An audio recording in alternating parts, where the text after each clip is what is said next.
Hey everyone, and welcome back for another deep dive. Today we're going to be looking at this really interesting relationship concept. It's from this source called Love Bank and Love Deposits.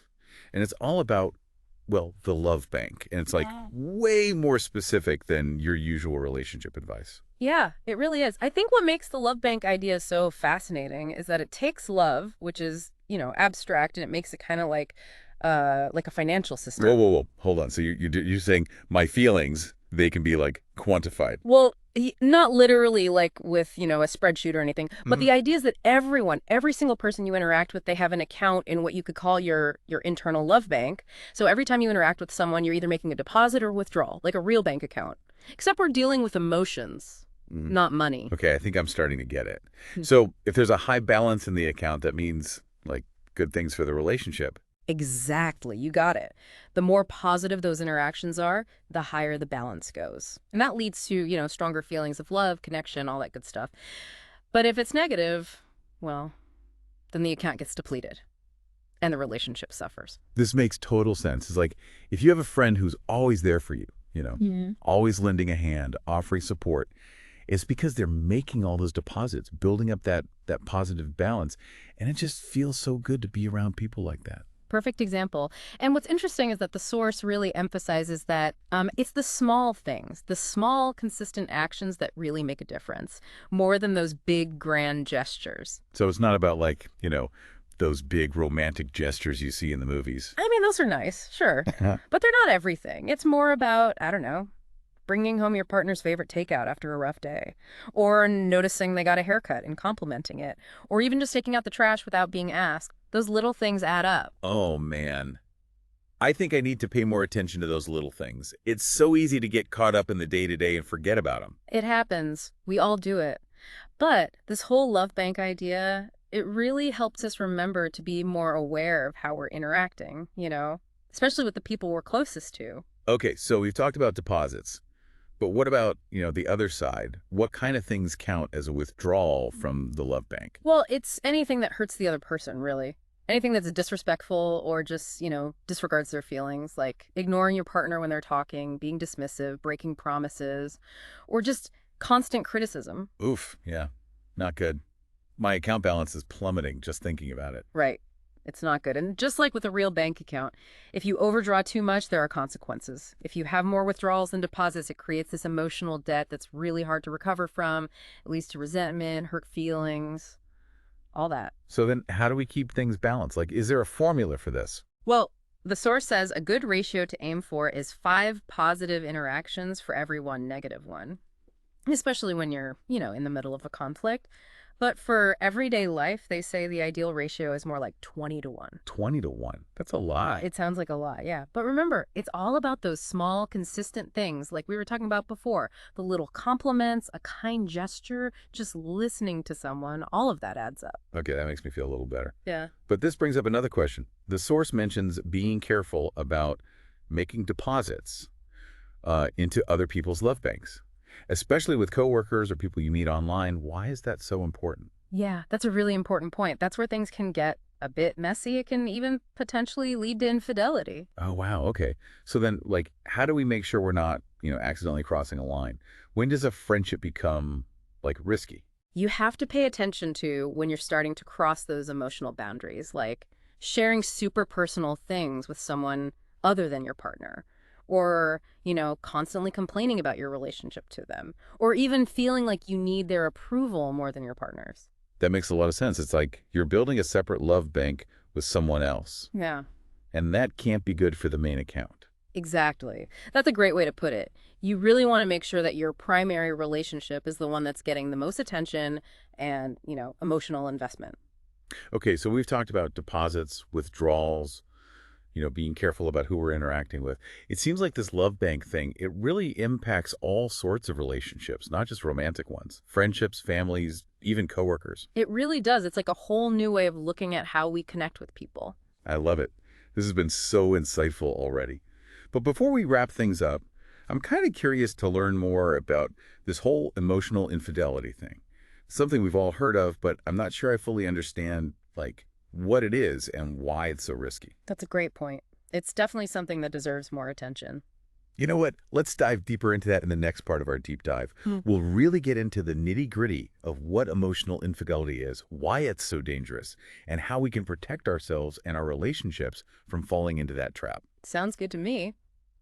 Listeners, be sure to tune in for the next part. We'll be back soon with more on emotional infidelity. It's getting juicy. Don't miss it. All right, so we're back, ready to tackle this whole emotional infidelity thing. Yeah, definitely. Before we get into how risky it can be, can we just, define what emotional infidelity actually... yes, it seems like there's a lot of confusion out there about it. You're right, it's definitely a term that gets thrown around a lot. Basically, it's when you develop a strong emotional bond with someone outside your primary relationship. And it's like a bond that goes beyond normal friendship. You know what I mean? It's like you're sharing intimacy, trust, things that should really be reserved for your partner. So it's not just like having friends outside the relationship. It's more about like the kind of connection you have with them and how that affects your main relationship. Exactly. When we talk about emotional infidelity, we're talking about a violation of trust, a breach of intimacy. It can lead to, jealousy, insecurity in the primary relationship. And that's true even if there's nothing physical going on. Okay, I'm starting to see the difference, but why is this so dangerous? Like, isn't physical cheating still a much bigger betrayal? Well, they're both bad, obviously, but emotional infidelity can be so sneaky because it often starts subtly. You don't even realize it's happening. What begins as harmless chats or, just enjoying someone's company, it can escalate without either person really noticing. So it's like a slippery slope. You start with something innocent, and then, whoops, you've crossed a line into emotional intimacy. Precisely. The source even mentions some red flags to watch out for. Like, are you constantly confiding in this person about your problems? Are you sharing super personal details about your life, your relationship, things you haven't even discussed with your partner? Do you find yourself downplaying your relationship to this other person? All of that can be signs that you're heading into dangerous territory. Whoa, okay. Those are some serious red flags. Like literally building a whole separate love bank with another person. That can't be good for the main account. I like that analogy. It's a good one. We have to be aware of where we're putting our emotional energy. We got to make sure that our primary relationship is getting the lion's share of our investment. So how do we stop ourselves from slipping down that slope? How do we make sure those lines don't get blurred? Honestly, self-awareness is key here. You got to really look at yourself, your actions, your feelings. Are you sharing stuff with this person that you should be talking to your partner about? Are you downplaying your relationship to them? Are you looking for their approval more than your partner's? It's about being really honest with yourself. Yeah, that sounds like a lot of introspection, Yeah. which can be tough. But even if we're trying to be careful, how can we be sure we're not accidentally crossing those lines? I'd say that's where open communication with your partner comes in. Talk about your friendships, your interactions with other people, share any concerns or worries you might have. Transparency and trust are so important.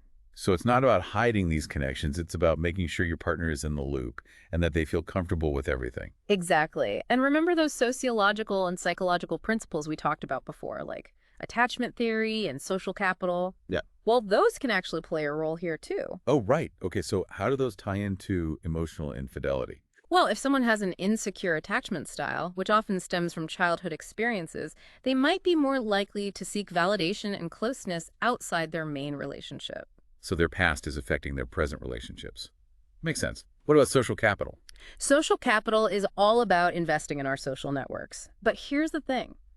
Your primary relationship, that should be the most valuable thing in your portfolio, so to speak. If you're constantly pouring energy into other relationships, well, it depletes the resources you have for your main one. Got it. It's all about balance. Okay, so we've got red flags, communication, the psychological stuff. Any other practical tips for protecting our relationships from this? One thing the source stresses is the need for boundaries, especially in the workplace or online. Those are prime breeding grounds for emotional connections. Oh, totally.